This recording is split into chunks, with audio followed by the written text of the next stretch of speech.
Sir जितने बड़े hospitals होते हैं उतने बड़े हॉस्पिटल को चलाने के खर्चे होते हैं। डॉक्टर को जो उसकी सैलरी देनी है उसके लिए उसको अपने टारगेट्स पूरे करने पड़ते हैं।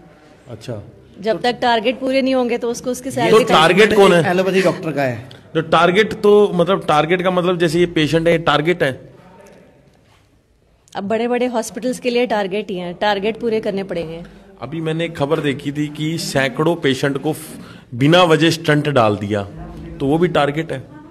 सर मैं ये इसके बारे में कमेंट नहीं कर सकती कौन से डॉक्टर ने स्टंट्स डाले हैं, लेकिन टारगेट्स पूरे करने पड़ते हैं। जितना बड़ा हॉस्पिटल है उसके खर्चे पूरे करने के लिए आपको टारगेट्स पूरे करने पड़ते हैं। तो आचार्य आप जी, हॉस्पिटल को रेवेन्यू जनरेट करके नहीं दोगे तो हॉस्पिटल को आपका बेनिफिट क्या है?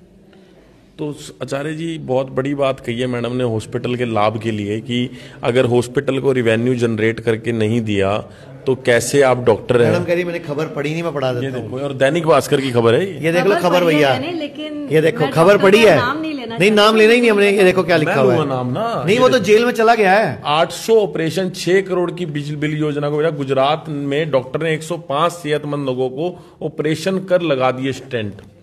मतलब क्या है कि या तो जो मार्केट में समाज में बड़ी गाड़ी खरीदनी है, लालच का कोई अंत नहीं है, लालच के चक्कर में भी ये हो रहा है। को कितना समय हो गया प्रैक्टिस करते हुए एलोपैथी की?